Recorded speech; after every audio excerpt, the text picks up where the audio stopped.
Namili na si Coach Chot Reyes ng player para maglaro sa ating national team. Natanggal nga dito ang ating pambato na si Kai Sotto, at si CJ Perez, at Renz Abando. Kung bago ko lang sa aking channel, pwede bang humiling ng isang like at subscribe?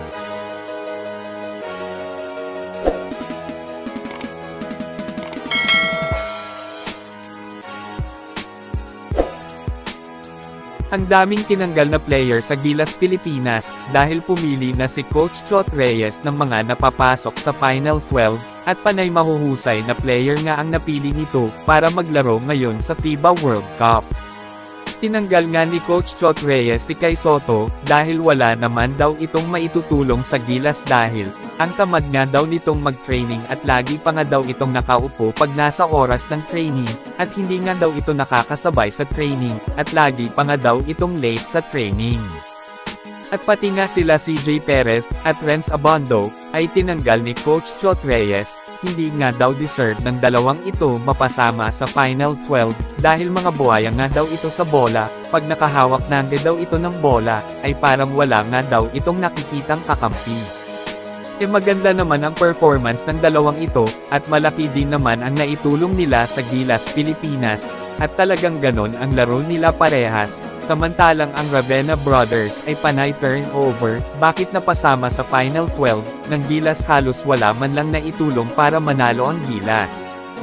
Marami nga ang netizen na nagalit ng malaman na tinanggal ang pangbato nating si Kai Sotto at Renz Abando sa Final 12 ng Gilas, dahil ang laking tulong nga ng dalawang ito sa Gilas at kailangan din ni Jordan Clarkson ng malaking para hindi din ito mahirapan gumawa ng puntos.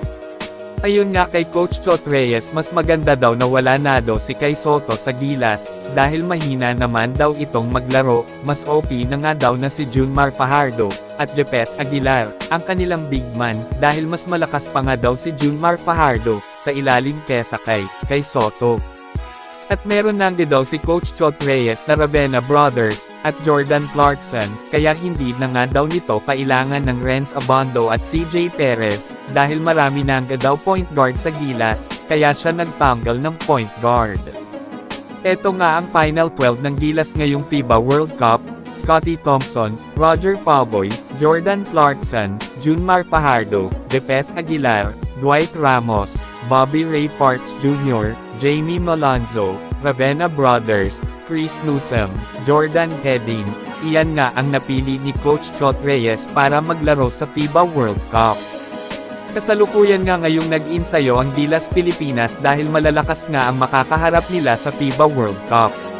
Sa tingin nyo mga ka-baller, malakas kaya ang Final 12 ng Gilas Pilipinas, kung wala sila Kai Sotto, CJ Perez, Renz Abando, sa line-up? Comment mo naman ang iyong opinion.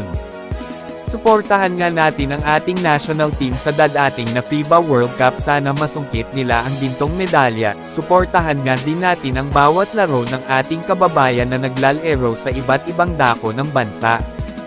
Hanggang dito na lang mga ka-ballers, salamat sa panunood.